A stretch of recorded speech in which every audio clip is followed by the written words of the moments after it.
Samajwadi party के leader Azam Khan साहब बड़ी मुश्किलों के दौर से गुजर रहे हैं। खुदा की बारगाह में तौबा करें, मस्जिद में जाकर के 5 वक्त की नमाज पढ़ें और राजनीति से बिल्कुल दूर हो जाएं। आजम खान की क़यादत में एक नई पार्टी का गठन करें और उस पार्टी के बैनर तले ये राजनीति करें। मैं समझता हूँ कि पूरी कौम इनके पीछे खड़े होगी और समाजवादी पार्टी से इनका रिश्ता नाता अलग हो जाएगा।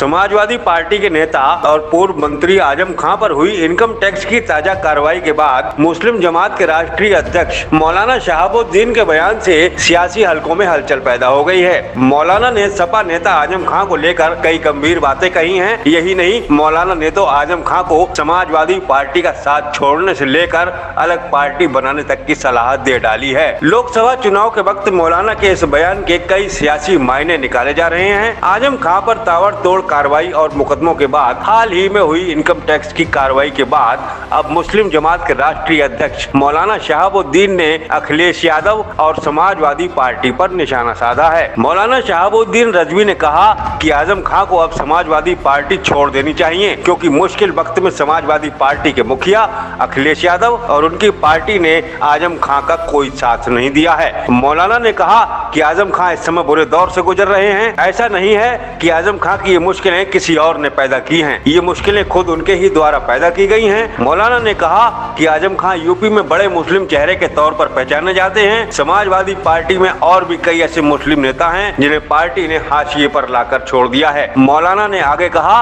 कि अगर उनको सियासत में बने रहना है तो आजम खां को नई पार्टी बनाकर उसके बैनर तले सियासी मैदान में आना चाहिए, तब पूरी मुस्लिम कौम उनके साथ खड़ी होगी। आजम खां और समाजवादी पार्टी के मुखिया अखिलेश यादव पर निशाना साधते हुए मौलाना ने आगे क्या कुछ कहा, आप भी खुद सुन लीजिए। बिस्मिल्लाहिर्रहमानिर्रहीम। निहायती अफसोस के साथ में ये कहना पड़ रहा है कि समाजवादी पार्टी के लीडर आजम खान साहब बड़ी मुश्किलों के दौर से गुजर रहे हैं और ये मुश्किलें ऐसा नहीं है कि किसी ने पैदा की हैं, बल्कि ये खुद मुश्किलें उनके ज़रिए पैदा की गई हैं। और उनकी पार्टी के मुखिया समाजवादी पार्टी के अध्यक्ष अखिलेश यादव जी बिल्कुल खामोशी इख्तियार किए हुए हैं और उनकी मुश्किलों पर बिल्कुल वो कुछ बोलने के लिए तैयार नहीं है।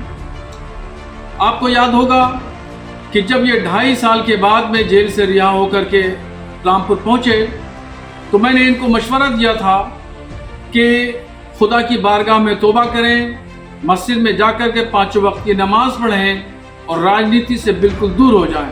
अगर वाकई इनको राजनीति करना ही है और ये नहीं छोड़ना चाहते तो फिर उनको चाहिए कि जितने भी मुसलमान नुमाया चेहरे समाजवादी पार्टी के हैं जो अखिलेश यादव की इताअत के शिकार हुए हैं, तो वो सब लोग मिल करके आजम खां की क़यादत में एक नई पार्टी का गठन करें और उस पार्टी के बैनर तले ये राजनीति करें।